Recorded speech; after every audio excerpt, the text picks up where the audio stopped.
Welcome back to Games with Dad. I'm Dad, and this month we're looking at my favorite game of all time, Doom. And not the critically acclaimed 2016 reboot/sequel, although it is a fantastic game in its own right. Today I'm talking about Doom Classic. Doom wrote the book on how to construct a hit first-person shooter. Its previous shooter, Wolfenstein 3D, looks like child's play compared to its more sophisticated brother. It took the world by storm and captured the public's attention so much that it was a large part of the video games cause violence speech of the late 90s and early 2000s. This month, I'm going to go over my history with classic Doom and why I love it so much. So grab a Soul Sphere, a Berserk pack, and let's go to town, shall we?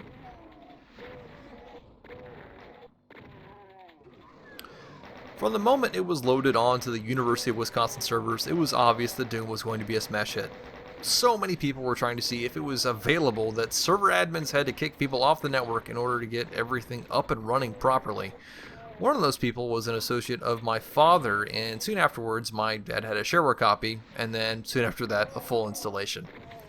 I was 4 at the time, and my dad had a curious habit of loading Doom up and then finishing up getting ready for bed. I would hear the noises and creep downstairs, and I would see the opening demo play, and I was terrified and intrigued at the same time. I would soon get chased back to my bed upstairs, only to slowly ninja my way back to the stairs, just far enough back that I could squint and see the horrors on my dad's computer monitor. Now, I wouldn't get my hands on Doom until 2002. I finally had the old family computer in my room, and on it, a copy of Doom. There was just one problem, though. I had no idea how to use MS-DOS. Through some pleading with my parents, I've played Halo over at Matt's house. Doom can't be any more violent than that. my dad was convinced that nothing bad would happen, and he was right, for the most part. At first, I played Doom on I'm Too Young to Die, with ID Behold and ID KFA at my beck and call. Eventually, I came to my senses and switched to my and many others' preferred method of playing Doom, which is ultra-violence. But we only had the first 3 commercial episodes of Doom, and eventually that became boring. So I asked my dad if we could get a copy of Doom 2. He found a copy online for like $10 or so, but this was at the advent of ordering goods on Amazon, so it was going to take 2 weeks to get here. No biggie, we thought. Then the next week we went to Walmart, and for the same price we found a copy of the Ultimate Doom Collector's Edition, which had the 4th campaign for Doom 93, the full Doom 92 campaign, and Final Doom, which for the uninitiated contained 2 32 map level sets named TNT Evolution and the Plutonia Experiment. So because of that, I have 2 physical copies of Doom 2. Lucky me. Having the full Doom collection at my beck and call was great and everything, but there was one problem. They were all on Doom 95, which meant that they were keyboard only. Even my 12-year-old brain knew that was whack, so while I did manage to play through them, it was a bit of a struggle, and I didn't have the best experience. For whatever reason, I was convinced that there was no way to play Doom with mouse and keyboard support. Side note, I was definitely wrong. In 2006, Doom was ported to the Xbox Live Arcade, and I was all over that like white on rice. This is when I finally beat Thy Flesh Consumed on Ultraviolence, and my friend Nick was convinced that I somehow cheated, and asked that I come over and do it on his copy. This and the ports featured on the Collector's Edition of Doom 3 on Xbox were my preferred way to play classic Doom until I discovered YouTube. In 2009-2010, I saw a random video of well-known YouTuber Robaz playing Call of Duty in Doom, and that's when I discovered what source ports were. You see, Lord of the Infinite Cosmos, an actual living supercomputer, John Carmack, released the Doom source code to the public for free on Christmas of 1997. And from that code, Doom enthusiasts have been tweaking and expanding what the Doom engine can do since. From fully working online multiplayer, to removing the enemy and item limits, to utilizing OpenGL for things like real-time reflections, advanced shadows, and some moody lighting. You want to play 3D Sonic? Doom can do that. You want to play Mario Kart? Doom can also do that. You want to play a modernized version of Doom with faster, more difficult enemies and with more gore than you can handle? Yeah, Doom definitely does that. This has turned Doom from a game that I play every couple years or so to a game that I'm constantly checking back to see what's new. There's almost always something new, interesting, and fun to play now.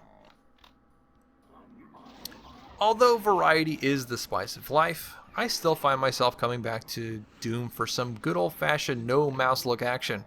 In fact, as I get older, the more drawn to classic Doom I get. The balancing of enemies is incredibly well done for a game in 1993, and Doom 2 is just mwah, perfection.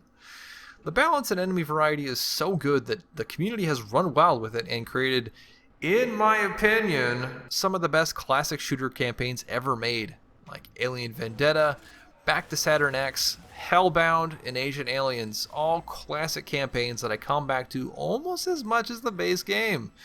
The weapon balance is no chump either. Many chide the pistol for being a literal pea shooter, but that's not the point of a starting weapon. It's intentionally designed in such a way that you aren't comfortable having just the pistol, so you have to rush through a level and find something better. It ultimately encourages taking risks. Tirade aside, the shotguns both feel great to use. There are shotguns in modern games today that don't give me goosebumps like these, especially the absolute Chad that is the Doom 2 Super Shotgun. The chain gun is fantastic at mowing down lesser enemy types as well as stun-locking enemies like Pinkies and the Flying Tomatoes.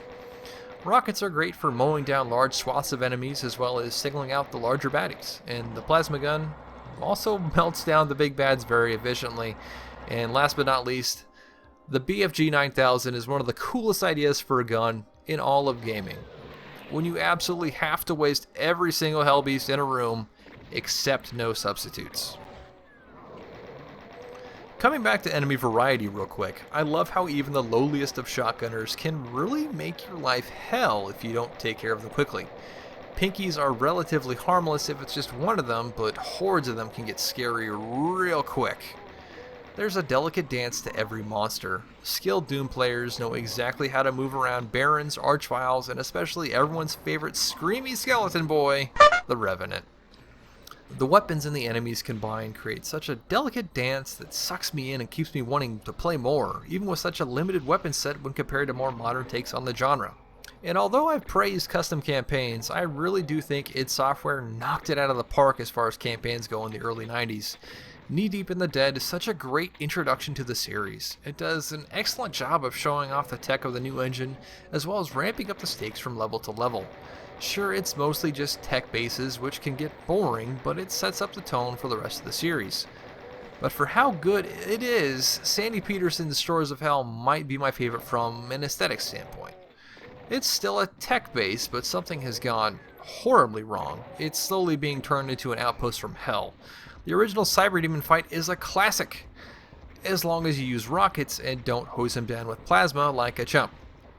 By comparison, Inferno is a bit of a mess, and a lot of people unfairly put the blame on Sandy Peterson. Hi Sandy, hope you're doing well. However, Inferno still houses my favorite level in all of the original Doom, Mount Erebus. There's so much fire blue, so many cacodemons. But the final fight with the Spider Demon is still a massive pushover. In many regards, Doom 2 is much better than Doom 93. There's some creative attempts at, creating wider open areas like giant urban environments, which is great, but that doesn't mean that they were actually any good. There are some devilishly good uses of enemies like the Mancubus and Arachnotron, although the Archvile and Chain Gunner are utilized much better in the likes of TNT and Plutonia. The seeds are still there though, and levels like Dead Simple, Refueling Base, the Inmost Dens, and the Living End are some of my favorites in all of commercial Doom. Final thoughts. So should you play Doom? Well, I for one think everyone should play Doom. It's a perennial classic, and definitely my favorite game of all time. I don't think I will ever truly get tired of blitzing through halls, shotgunning the demented hordes while listening to Bobby Prince's I Can't Believe It's Not Copyright Infringement metal middies. In conclusion, it's one of the greatest games ever made, and modern games owe a lot to it. So thanks again for watching Games with Dad. Do you like Doom as much as I do? I only have like 10 copies of it. Are there any games that you love that much? Feel free to share in the comments below. If you're looking for more Doom content, I definitely have some recommendations. If you want to know more about how Doom was made, I highly recommend David Kushner's book, Masters of Doom, Or you could just wait for John Romero to correct another ex-id employee on Twitter. If you want to know more about the mechanics of vanilla Doom, I really highly recommend Decino. If you want suggestions on level sets to play, go give Mount Pain 27's Dean of Doom series a look. And if you want the 411 on cool and interesting mods, go check out Icarus Live's Doom Mod Madness. Now with that being said, I've been Dad, this has been Classic Doom, and I'll see you next time with more Games with Dad.